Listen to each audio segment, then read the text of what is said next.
Howdy, howdy. Frosty510 here. Welcome back. No Man's Sky. And I'm going to do a little bit of a show and tell.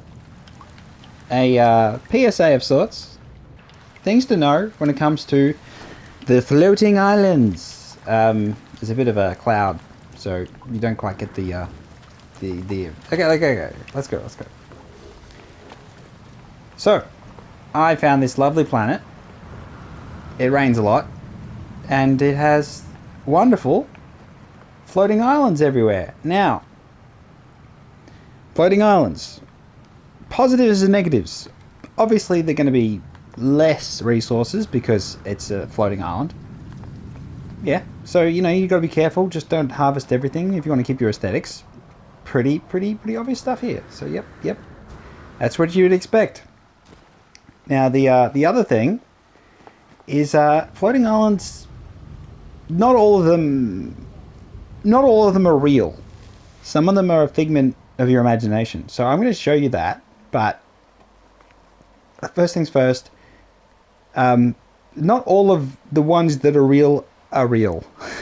So be very careful at the edges of floating islands, because you could be, oh yeah, look, I'll walk over to this bush and okay, boosters, and you can go through them.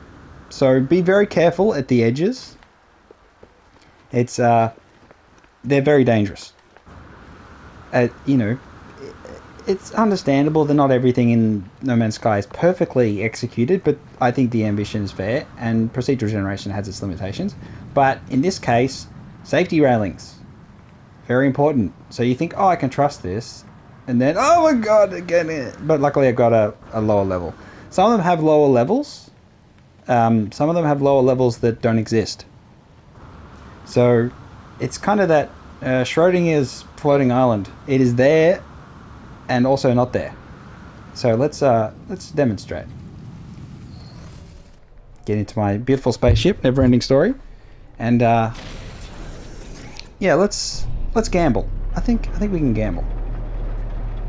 Let's see if this is real or not. So one of the things you can do to test if it's real is to fly right through it. And some of them you can and some of them you can't. So there's a lot of them that you cannot land on. And it might be because they're too small. It might be because they're still loading in. It might just be that they're not real. Yeah. So ideally, you want multiple levels and you want it to be real. So example of when it's real is, yeah, you hit it.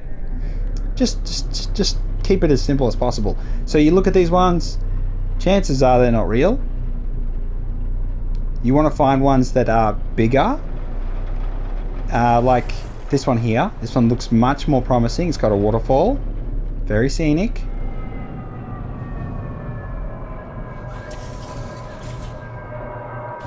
And we can land on it. So there are particular types you need to keep an eye out for that are much more likely to actually be real. So is that a little bit disappointing? In my mind, yeah. I don't know how you feel. Tell me how you feel in the comments. Do you think that it has to be perfection? Now what? Sometimes we just fall off the edge.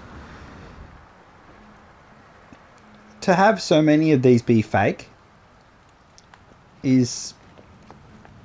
they may as well not be there. I think, honestly, I would prefer just the real ones. Do you agree? Do you think the aesthetic, the ambiance is better with them? So it's just, on this particular planet, the green is bad, red is good. But then again, yeah, okay, it's, yeah. Oh, that one's fake and that was red. Okay. There's a lot of fake ones. Oh, I didn't hit that. See, here we go. You're real.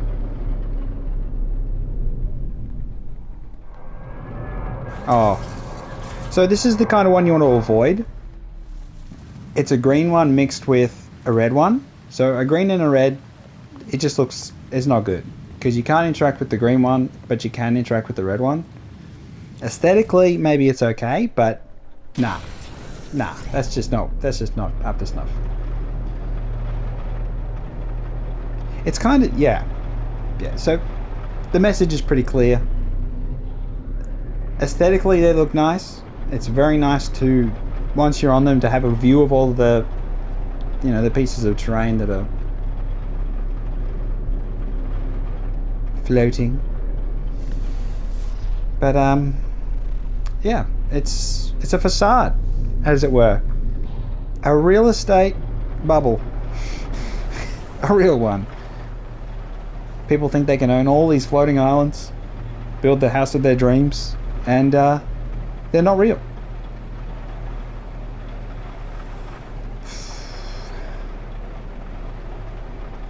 Alright, let's land back.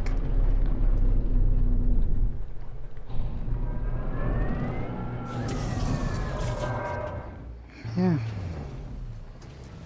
So positives, it looks very nice. You have a great view.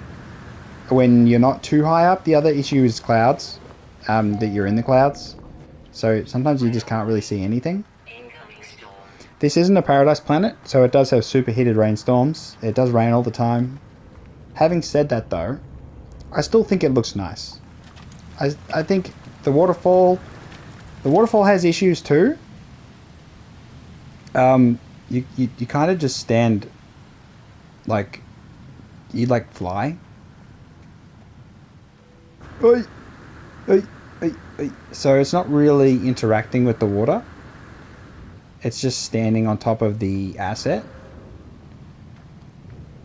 and you can put stuff on it. It's kind of weird. But superheated rainstorm melting me, wonderful. Yeah, it's the high life, but it's not all it's cracked up to be. I want to go towards that one. Is that? Oh, no, that's just the clouds. Okay, that's just the cloud. I thought that was like a giant island. Would have been pretty cute. Yeah, so tell me what you think. Do you think floating islands are kind of a misnomer? Or do you think that they have been a meaningful addition to the game? Because I think there's value in them, definitely. But they feel a little bit undercooked. Yeah. Okay, that's a good shot. Is that a good shot? You can barely see him. The start was better. Spin the chair. Alright, this has been Frosty Fire 10.